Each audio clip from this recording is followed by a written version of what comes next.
அண்மை செய்தியை பார்த்துக் கொண்டிருக்கிறோம். கடலூர் மாவட்டம் நெய்வேலியில் 400 கோடி ரூபாய்க்கு இரிடியம் விற்க முயன்றதாக 4 பேரை காவல்துறையினர் கைது செய்திருக்கிறார்கள். கூடுதல் விவரங்களோடு இணைகிறார் செய்தியாளர் பிரேம். விவரங்கள். 400 கோடி மதிப்புள்ள ரூபாய்க்கு இரிடியம் விற்க முயன்ற 4 பேரை மாறுவேடத்தில் சென்று போலீசார் மடக்கி பிடித்து கைது செய்திருக்கிறார்கள்.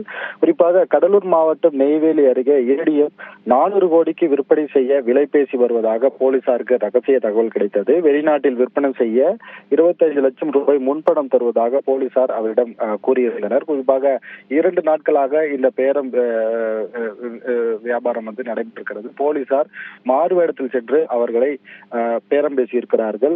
பேரத்தை தொடர்ந்து 25 லட்சம் கொடுத்தால் மட்டுமே முதற்கட்டமாக இரிடத்தை காண்பிக்கிறோம் என்று போலீசாருக்கு அவர்கள் தகவல் தெரிவித்திருக்கிறார்கள்.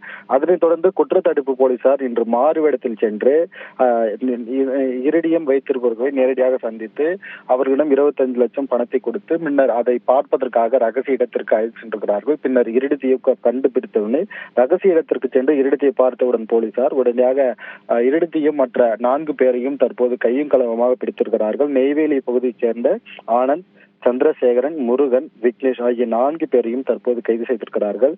இவர்களுக்கு இரிடியம் வந்தது எப்படி என்று தற்போது விசாரணை என்பதை மேற்கொண்டு வருகிறார்கள். கடலூர் மாவட்ட எஸ்பி ஜெயக்குமார் தலைமையில் இந்த விசாரணை என்பது தற்போது நடைபெற்று வருகிறது. 400 கோடிக்கு இரிடியத்தை விற்பனை செய்ய முயன்ற 4 பேரை தற்போது காவல்துறை கைது செய்திருக்கிறார்கள். மாறுவேடத்தில் சென்று அவர்கள் வியாபாரத்தை போலவே அவர்கள் தற்போது போலீசார் மாறுவேடத்தில் சென்று கைது செய்திருக்கிறார்கள். தொடர்ந்து அவர்கள் 25 லட்சம் பணத்தையும் காவல்துறையினர் தற்போது கொடுத்து அதனை கண்டுபிடித்திருக்கிறது பெரும் பரபரப்பை ஏற்படுத்தியிருக்கிறது. விவரங்களுக்கு நன்றி பிரேம்.